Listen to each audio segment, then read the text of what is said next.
Olá, meus amados, tudo na paz?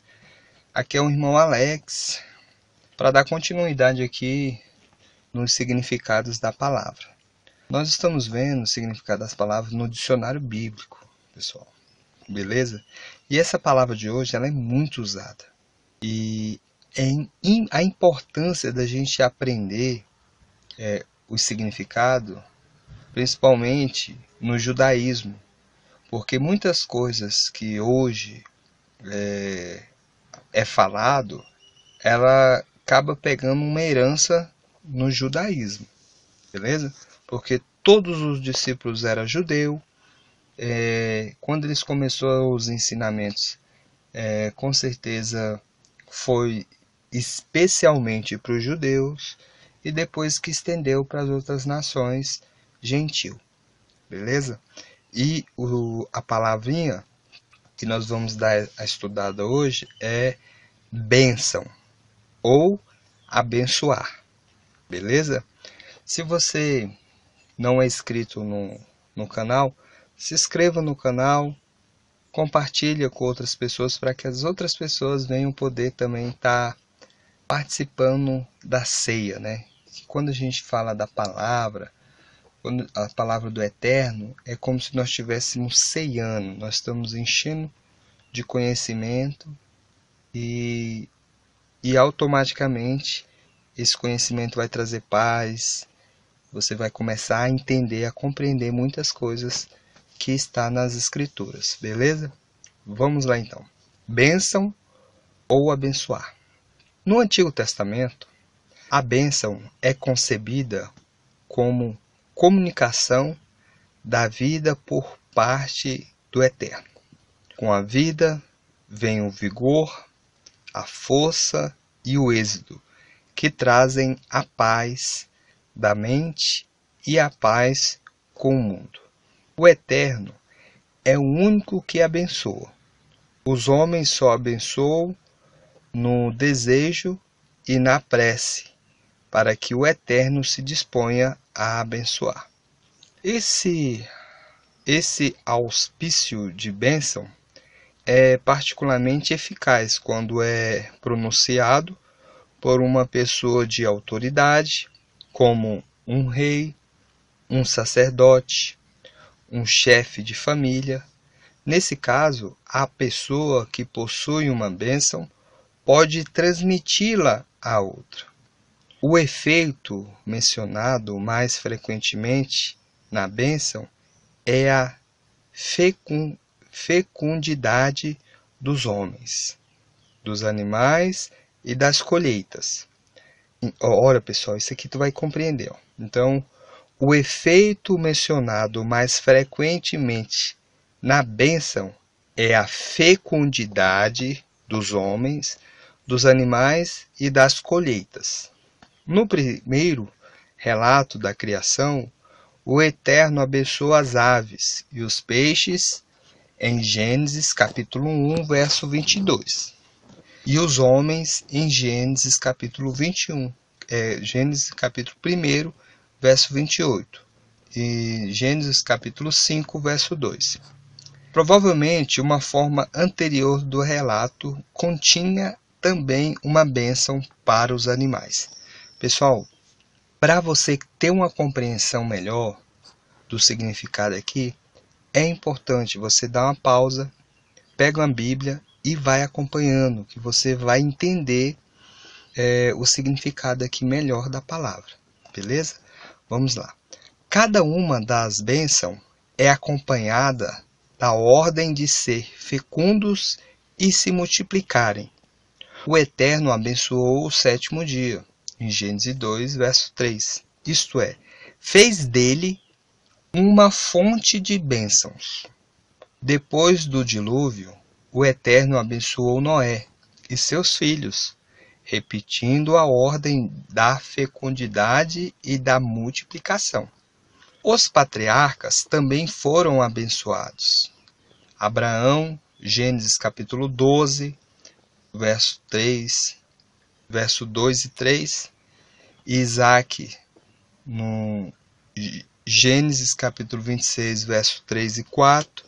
E no caso de Jacó, embora o termo não seja usado, Gênesis 28, verso 3 em diante, a fórmula é a mesma. O resultado da bênção seria uma numerosa descendência. Jacó foi abençoado em sua luta com o ser celeste em Fanuel. Gênesis capítulo 32, verso 29. E tornou-se um meio de bênção para Labão. Gênesis capítulo 30, verso 27 e verso 30. José também foi um instrumento de bênção para Potifar e a sua casa. Gênesis capítulo 39, verso 5. O clã de Abraão será uma fonte de bênção para todos os povos. Em Gênesis capítulo 12, verso 3, Gênesis capítulo 18, verso 18, Gênesis capítulo 22, verso 18 e Gênesis capítulo 28, verso 14. Talvez a frase significa que os patriarcas e seus descendentes serão instrumento de bênção. Hoje, porém, é entendido muito mais no sentido de que os povos da terra pedirão que o Eterno os abençoe como abençoou Abraão, juntamente com o Egito e a Síria. O povo de Israel será uma bênção no meio da terra. Isaías, capítulo 19, verso 24. O povo de Israel é mais abençoado do que todos os povos.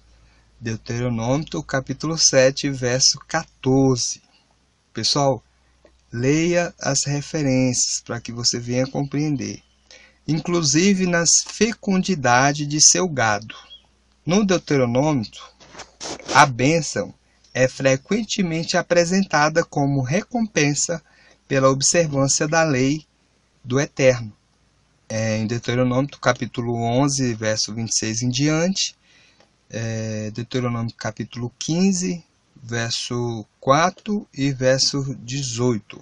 A fórmula solene de bênção é pronunciada por uma pessoa que, em certo sentido, representa o Eterno. Noé abençoou seus filhos Sem e Jafé, em Gênesis capítulo 9, verso 26 e 27. A bênção do pai ao primogênito era de importância vital, como se pode constatar na bênção de Esaú, interceptada por Jacó.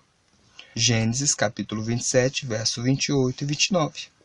Ela invocava sobre o primogênito a fecundidade e o poder de governar a família e os outros. Com a bênção, o pai transmitia ao filho a própria vida, sua força e sua autoridade. Nessa passagem, pode-se ver também que a bênção e as outras proclamações solenes eram entendidas, dotadas de realidade concreta. Uma vez pronunciada, a bênção não podia ser retirada nem anulada. Balaão foi obrigado a abençoar Israel, embora tenha sido pago para amaldiçoá-lo, porque o Eterno abençoou Israel e o poder dessa bênção elimina a maldição.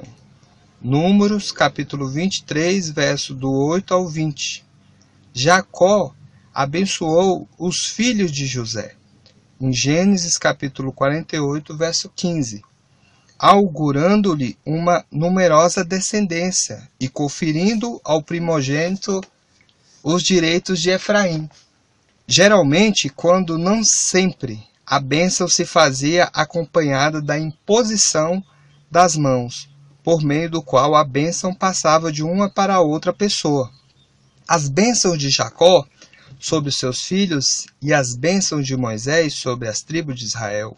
Deuteronômio, capítulo 33, verso de 1 em diante.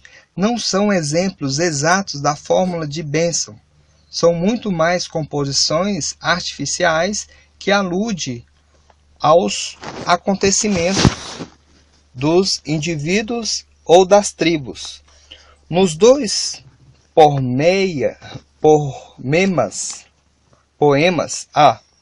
nos dois poemas, José é abençoado com a fecundidade na bênção de Jacó. Judá recebe o poder de governar. Em Deuteronômio 28, do verso 1 em diante, Moisés pronuncia uma solene bênção sobre Israel, mas com uma maldição correspondente. Mais uma vez, o motivo do dominado é a fecundidade. Davi abençoou sua casa depois da instalação da arca em Jerusalém, segundo Samuel, capítulo 6, verso 20. E Salomão abençoou todo o povo depois da dedicação do templo, em 1 Reis, capítulo 8, verso 14 e 55.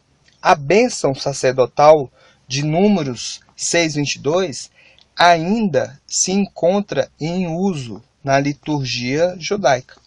O Eterno abençoou o homem, mas o homem não abençoa o Eterno.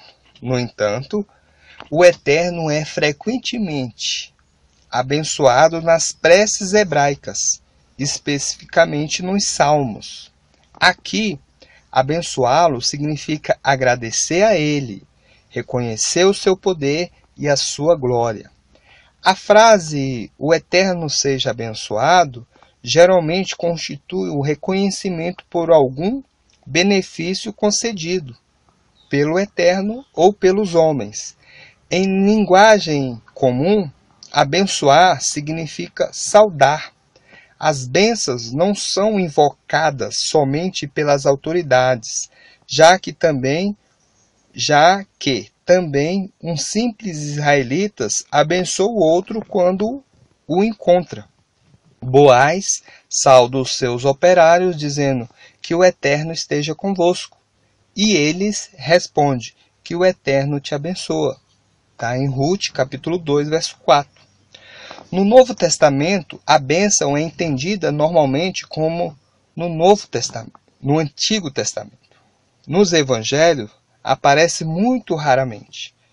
Yahushua abençoa os alimentos no milagre da multiplicação dos pães, em Mateus capítulo 14, verso 19. Na ceia de Emaús, Lucas capítulo 24, verso 30. E abençoa os apóstolos na ascensão, Lucas capítulo 24, verso 50.